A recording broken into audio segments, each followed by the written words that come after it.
Bolehkah kita percaya kepada Habib-Habib yang ada sekarang ini boleh turun Rasul? Ya jangan percaya, bohong. Jangan percaya. Sekarang umpamanya dia mengatakan turun Nabi, apa bedanya?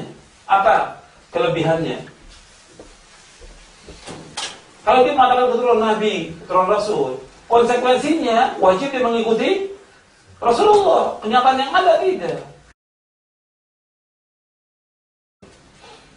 Ini yang harus diperhatikan juga seperti itu. Pengakuan bisa aja orang mengaku. Ya siapapun bisa. Keturunan Arab, keturunan Nabi, saya juga bisa bikin silsilah keturunan Nabi. Ya. Seorang Arab, keturunan Arab, bisa aja bikin silsilah keturunan Nabi. Tapi bohongnya umat, nggak boleh. Tapi bukan itu. Sekarang bagaimana dia melaksanakan ketaatan.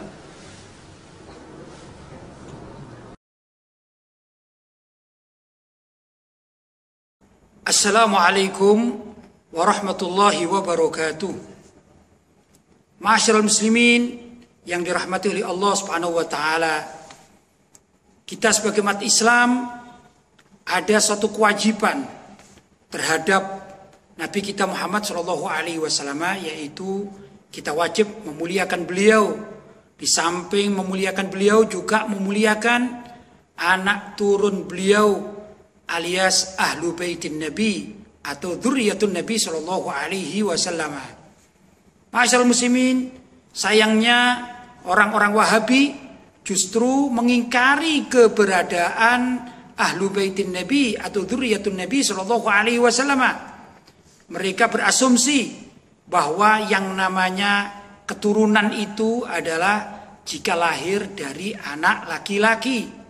Padahal Nabi Muhammad SAW tidak memiliki anak laki-laki yang mempunyai keturunan.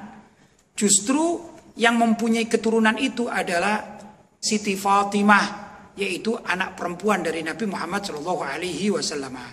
Maka asumsi kaum Wahabi ini mengatakan, kalau demikian berarti nasab Nabi itu sudah putus. Dan tidak ada yang namanya ahlu baitin Nabi atau dzurriyyatun Nabi.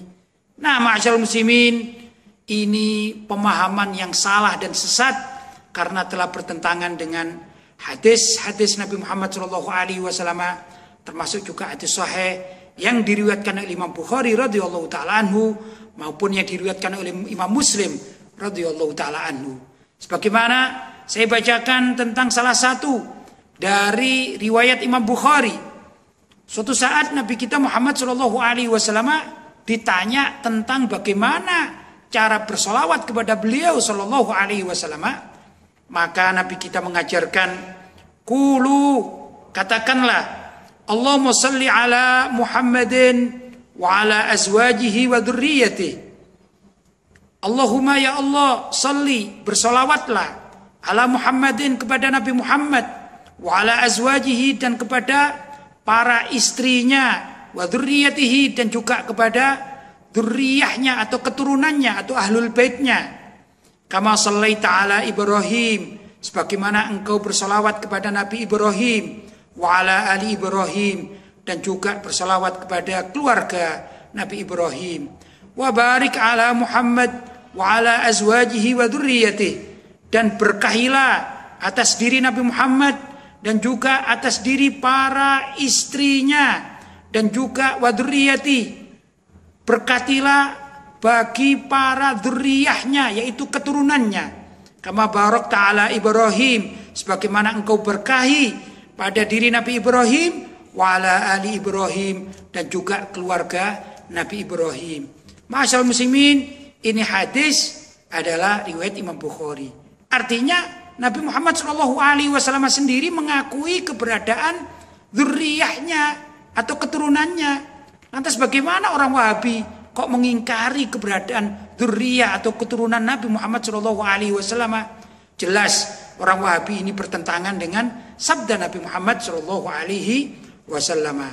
Demikian juga dalam riwayat Muslim yang menguatkan tentang adanya pengakuan bahwa ahlu baitin Nabi itu ada, sampai hari kiamat pun ada.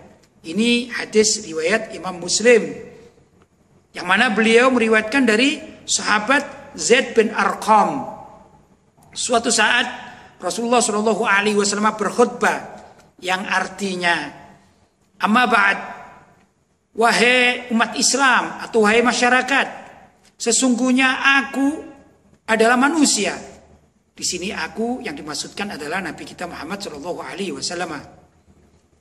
Aku merasa akan datang utusan Tuhanku, maksudnya adalah malaikat Israel, dan aku menyambutnya. Maksudnya adalah Nabi Muhammad ridho bila mana nyawa beliau dicabut oleh malaikat Israel.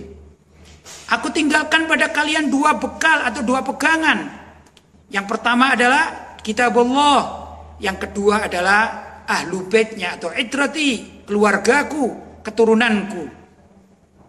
Kemudian Nabi menjelaskan tentang pentingnya berpegang teguh kepada Al-Quran sebagai kitabullah. Kata beliau, di dalamnya terdapat petunjuk dan cahaya.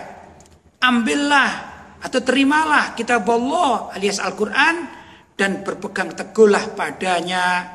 Ini wasiat Nabi Shallallahu Alaihi Wasallam tentang pentingnya umat Islam berpegang teguh kepada Al-Quran. Setelah Rasulullah Shallallahu Alaihi Wasallam menekankan tentang pentingnya berpegang teguh kepada Al-Quran, kemudian beliau melanjutkan, dan ahlul baitku atau keluargaku, aku ingatkan, takutlah kalian kepada Allah mengenai ahlul baitku. Aku ingatkan, takutlah kalian kepada Allah mengenai ahlul baitku. Aku ingatkan, takutlah kalian kepada Allah mengenai ahlul baitku. Maksudnya kita diharuskan untuk menghormati ahlul baitnya Nabi, keturunannya Nabi Muhammad Shallallahu Alaihi Wasallam. Kemudian saat itu ada Husain yang bertanya kepada sahabat Zaid perawi hadis ini, siapa saja ahlul baitnya itu ya Zaid? Apakah istri-istri beliau termasuk ahlul baitnya? Maka sahabat Zaid bin Arqam menjelaskan, istri-istrinya, maksudnya istri Nabi, itu juga termasuk ahlul bait beliau. Dan yang termasuk ahlul bait beliau adalah mereka yang diharamkan menerima sedekah. Kemudian saat itu Sayyidina Husain bertanya lagi kepada Sayyidina Zaid bin Arqam, siapa saja mereka? Lalu dijawablah, mereka adalah keluarga Ali, keluarga Aqil, keluarga Ja'far, keluarga Abbas. Nah, kemudian Sayyidina Husain bertanya lagi, semua itu diharamkan menerima sedekah, termasuk juga zakat maksudnya? Dijawablah oleh Sayyidina Zaid bin Arqam, ya. Nah, ini hadis diriwayatkan oleh Imam Muslim, Imam Ahmad, Imam Al-Hakim, Ad-Darimi, Ibnu Hibban, Al-Bazzar, dan At-Tabarani. Jadi hadisnya benar-benar sahih. Karena itu Wahabi yang mengingkari keberadaan ahlu baitin Nabi, keluarga Nabi, keturunan Nabi, juga sudah bertentangan dengan hadis ini yang diriwayatkan oleh Imam Muslim. Jadi sudah ada dua hadis, yang satu riwayat Imam Bukhari, yang satu riwayat Imam Muslim. Dikuatkan lagi dalam hadis yang lain diriwayatkan oleh Imam Bukhari radhiyallahu taala anhu, beliau Nabi kita Muhammad sallallahu alaihi wasallam bersabda, "Inna ala Muhammadin la tahillul lana shadaqah." Kami keluarga Muhammad tidak dihalalkan bagi kami menerima sedekah. Itu juga termasuk zakat. Nah, ini riwayat Imam Bukhari. Imam Bukhari juga meriwayatkan tentang pengakuan Nabi bahwa Nabi mempunyai keluarga dan tidak putus. Dalam hadis yang lain yang diriwayatkan oleh Imam At-Tabarani fil Jami' Shaghir, dalam kitab Al-Jami' Shaghir disebutkan Nabi Shallallahu Alaihi Wasallam bersabda, kullu sababin wa nasabin munqati'un yaumal qiyamah illa sababi wa nasabi. Artinya semua kekeluargaan dan keturunan nasab itu akan terputus hingga kelak hari kiamat kecuali kekeluargaan dan keturunan nasabku. Adapun makna sabab wa makana antorikil musoharoh, yang dinamakan sabab di dalam hadis ini atau kekeluargaan adalah makana antorikil musoharoh, yaitu kekeluargaan karena disebabkan musoharoh, pernikahan seperti ipar atau besan dan lain sebagainya.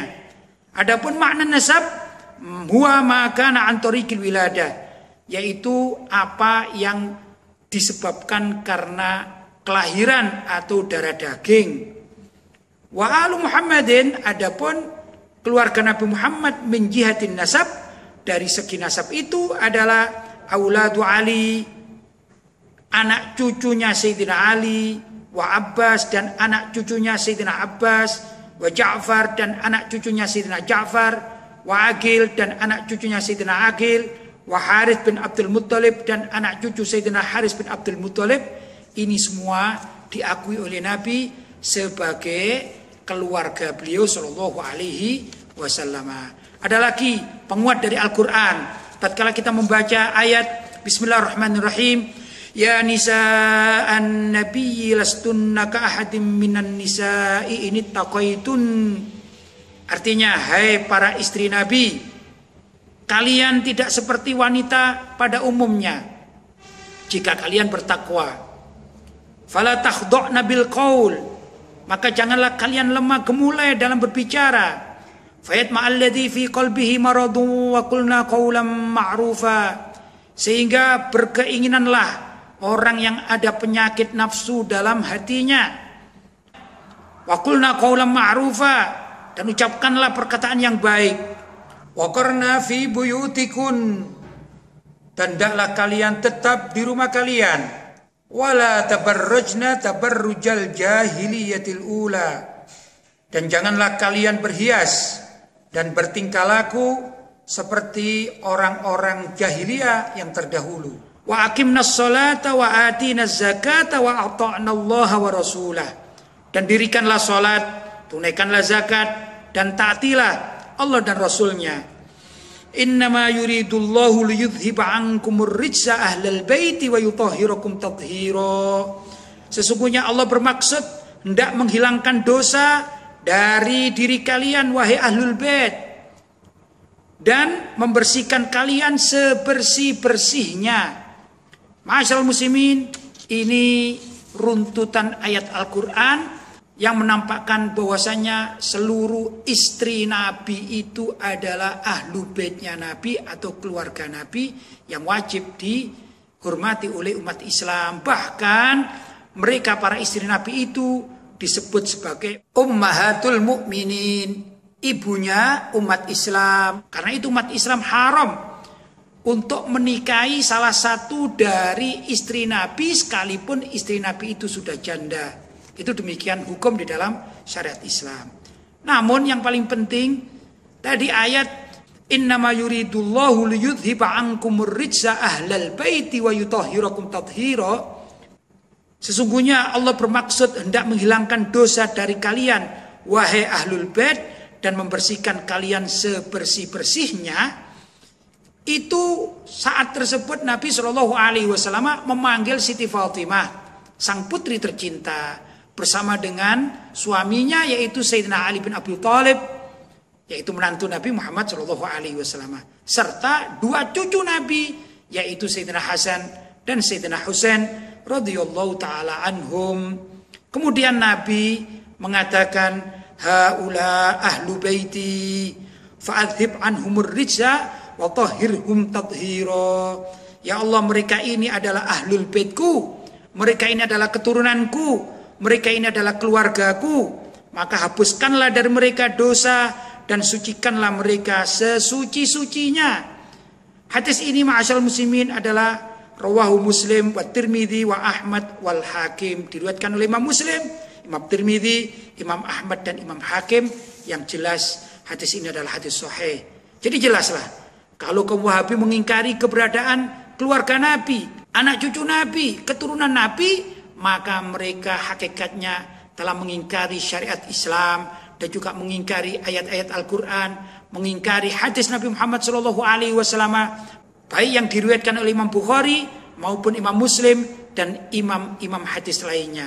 Mudah-mudahan kita tidak terpengaruh dengan dakwah sesat kaum Wahabi yang telah menjerumuskan umat Islam dalam kesesatan yang nyata, karena ajaran mereka diadopsi dari Muhammad bin Abdul Wahhab An-Najdi. Karena itu kita umat Islam harus waspada terhadap tipu daya mereka. Mudah-mudahan keterangan saya singkat ini dapat membawa manfaat bagi umat Islam. Hadza wal afu minkum. Wassalamualaikum warahmatullahi wabarakatuh.